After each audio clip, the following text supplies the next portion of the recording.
This is the Minister's regular press conference. Over to you, Minister. There's nothing to say at the outset. Please raise your hands and wait until your name is called and proceed to the microphone and state your name and affiliation before you have ask your questions. Sato-san? Sato, Asahi Shimbun. Late afternoon yesterday, Minister Kono, Defense Minister, announced the suspension of the process to deploy Aegis Ashore. I have two questions. General public, including myself, are interested to find out what implications this could have on Japan-U.S. relations and defense capabilities of Japan. During the discussion at the National Security Committee this morning, you said that it is unlikely that this decision will have any effect on U.S.-Japan relations. So why do you believe so? Second question. With regards to the Japanese defense capabilities, will this decision have any implications on the Japanese defense capabilities?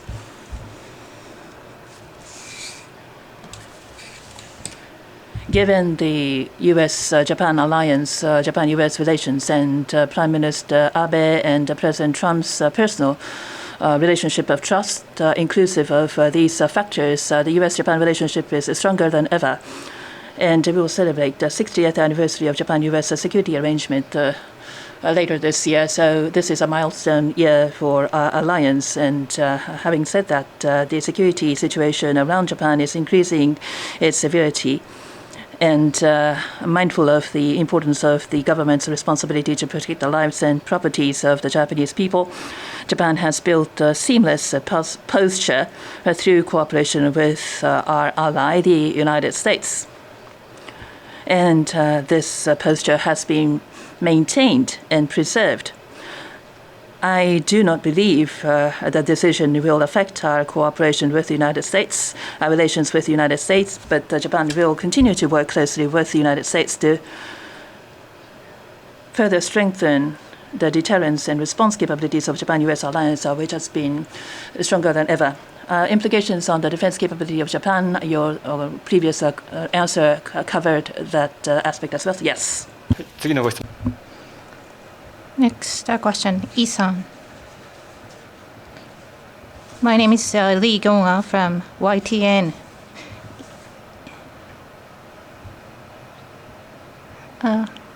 You're free to remove your mask. My name is Lee Gyeong-ah from Korea's YTN.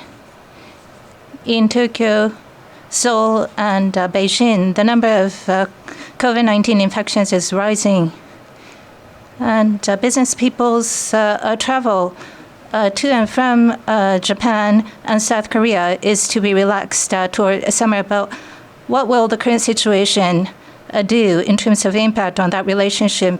And you're giving priority to 4 countries in relaxing border restrictions, according to Japan's media reports. Will Korea be among the next group of countries to be relaxed? Korean international students' visas are now suspended by the Japanese government. When will they be relaxed and made effective once again? With respect to resumption of travel of people, I've talked about it many times during this press conference and elsewhere. Regardless of the country, inclusive of Korea and China, whether or not we're going to resume travel with these countries, we have not yet made a decision. We are now considering what to do. And as we decide to resume travel, we have to see that the infection is contained and controlled. The situation right now has settled down compared to before.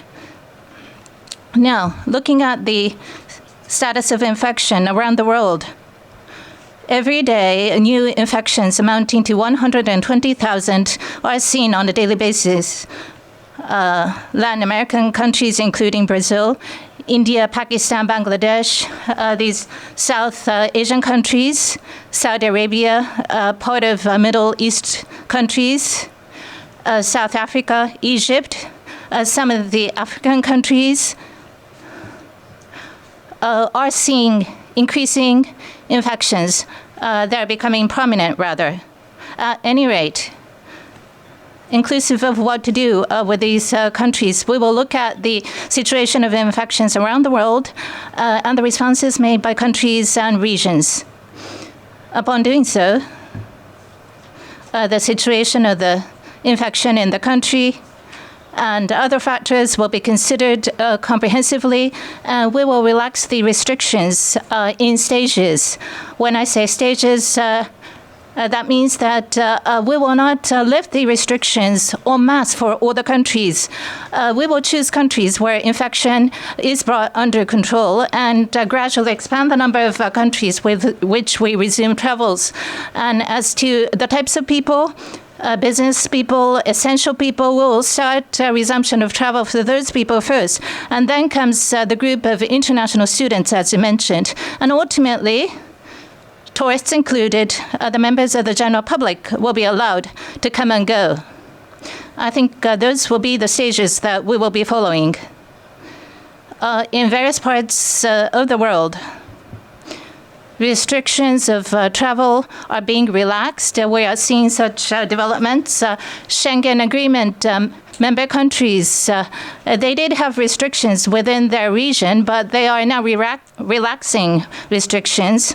And the EU is proposing relaxation of restrictions with outside the region. So we are seeing such developments in terms of relaxing restrictions. So far, I've had telephone talks with the foreign ministers of over 40 countries. I have engaged in various discussions with the foreign minister counterparts, Vietnam, New Zealand, Australia. I've had talks on a telephone with the foreign ministries of these countries.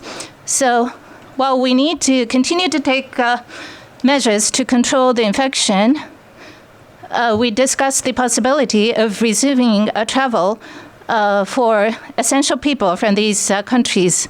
So inclusive of the countries that I just mentioned, we are continuing discussions at the working level. And of course, there will be differences from one country to another. We have seen some progress, and that is the extent of what I can share with you today. Kim Dong-Ilbo, stationed in Tokyo, with regards to IHIC, Industrial Heritage Information Center, forced mobilization of former civilian workers from the Korean Peninsula. The establishment of the center, ROK government will take the issue to UNESCO. What is your thought on this? And the government of Japan on this issue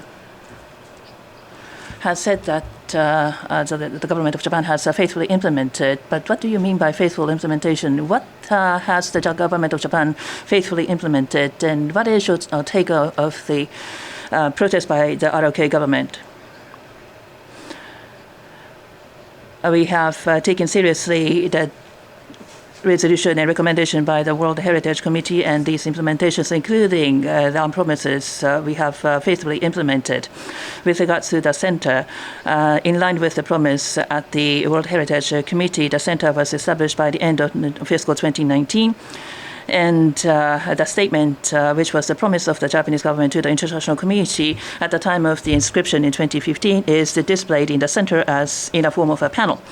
In any case, the preservation and management of the registered assets are to be done based on the decision of the country that registered assets. The exhibition of the center is based on the resolution and recommendation of the World Heritage Committee, and we have taken into consideration the advice by the experts. So the decision by the government of Japan has been appropriate. With regards to the details, the Cabinet Secretary is in charge. Therefore, please address your question to them. Any other questions? Takao-san. Takao from Kyoto. In relation to the question that was just asked, let me ask the following. According to the testimony made by the former residents of Gunkanshima, there was no discriminatory treatment against civilian workers from the Korean Peninsula. That's one of the exhibits of the center. What's your view? As I said, this is the remit of the Cabinet Secretariat. Sato-san. Sato, Asahi Shimbun. A completely different topic I would like to ask. Post-corona, Japan's international cooperation, I would like to hear your thoughts on international cooperation after corona. The 2000 Japanese Overseas Volunteer Corps, and they have the Japanese international cooperation people have been seriously affected. And with the spread of infection in developing countries, I know that the situation will continue where it will be difficult to send Japanese people to the ground. So people-to-people cooperation on the ground has been a strength of Japanese diplomacy. And what do you think the Japanese international cooperation should be after Corona? What is the definition of post-Corona? What I mean by post-Corona is now and going forward. I'm not too sure whether I understand your question. Not after the complete end of Corona, but the situation will continue while the coronavirus is spreading. But it's not post-Corona at the moment.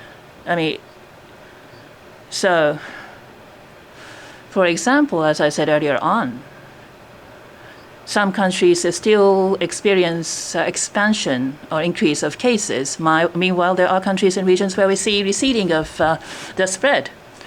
So the situation is very fluid.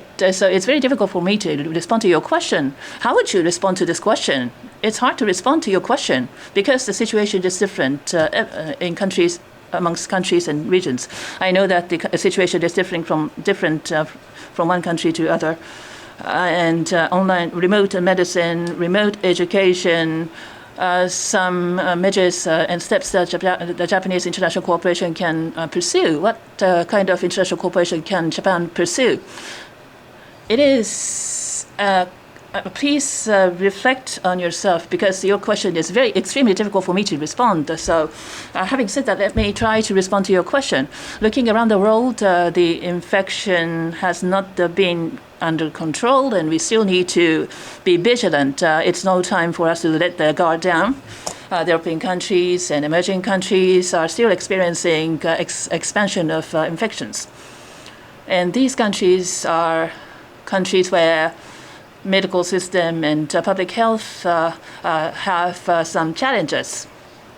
So supporting these countries is a part of the first supplementary budget of Japan, and grant and other measures. As I said previously, we are implementing these measures with a sense of speed, with unprecedented speed.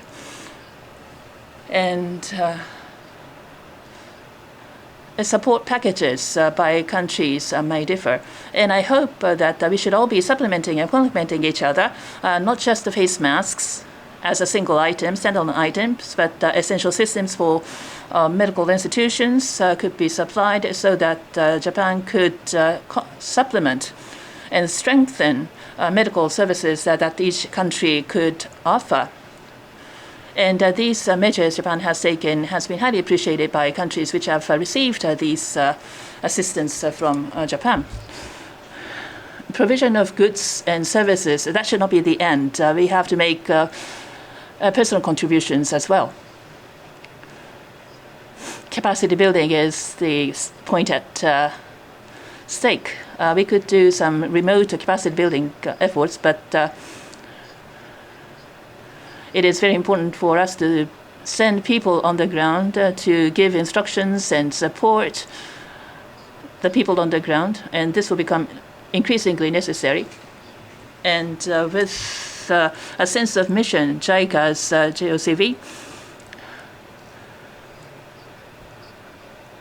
and are hoping, keeping their fingers crossed that the time will come as quickly as possible when they can do this. Once the situation is ready in a country or a region,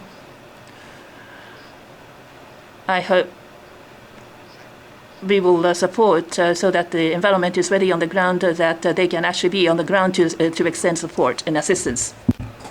Are there any further questions? If not, we would like to bring the press conference to a close. Thank you for your attendance.